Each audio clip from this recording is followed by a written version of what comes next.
So mga tol, matapos po nating maibalita sa previous vlog natin na sinabi ni former world champion David Benavides na mamimit daw ni David Morrell bukas ang Mexican Monster at tatalunin daw niya itong si Morrell.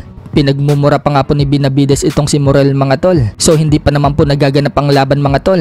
Mukhang may plano na si David Benavides sa future fight niya.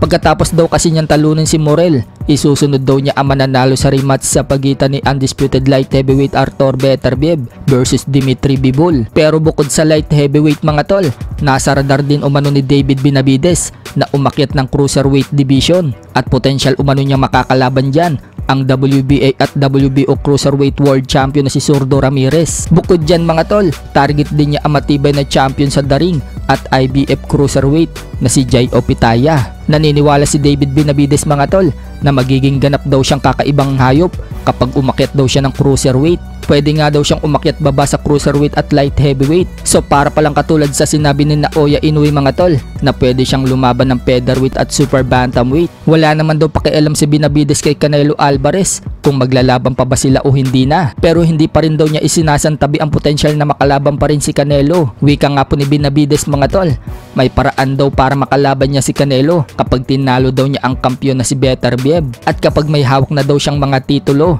tiyak na malaking laban daw yan sa pagitan nila ni Canelo. Sa kabilang banda naman mga tol, alam na nga po ng karamihan na tumitindi na po ang bangayan sa pagitan ng Casimero Brothers at ni Carl James Martin sa social media. Isa nga po dyan sa nagpa-trigger kay Coach Jason Casimero, yung pagkakasabi ni Martin na parang construction workers na lang umano sila. Sinabi po kasi ni Martin mga tol, may buhos pa daw ang Casimero Brothers, sabi ng foreman nila. Alam na nga po ng karamihan mga tol na sumagot na nga po dyan si Casimero at sinabi niyang binabastos umano ni Martin at minamaliit ang mga construction workers. So may panibagong banat po si Casimero mga tol tungkol sa sinabi ni Martin na may buhos pa daw sila. Wika nga po ni Coach Jason mga tol, sabihin na daw nila ang gusto nilang sabihin. Pangaasar naman ni Coach Jason kay Martin mga tol, tinawag niya itong Inday Martin. Tapos may sinabi pa si ano doon na ano yun, yung wag muna daw, hindi pa tayo kasi may ano pa daw, buhos pa daw, sabi ni Purman.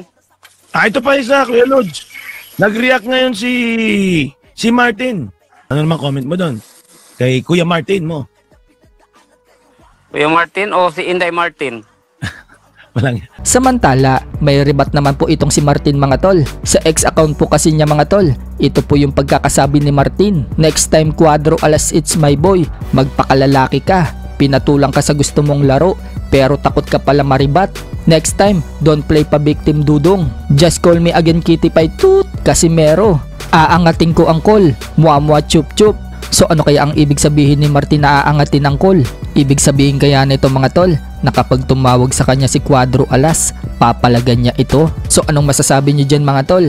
Kung maglaban ba si Casimero at Martin, pabor ba kayo na maglalaban silang dalawa? Sa ibang balita naman mga tol, Gervonta Tank Davis, sinabing pagkatapos umano ng laban niya kay Lamont Roach Jr. sa March 1, nagaganapin sa Barclays Center, Brooklyn, New York. Big fight na daw ang next target niya. Yan daw ang laban kay WBC Lightweight World Champion Shakur Stevenson o kaya naman rematch kay Ryan Garcia.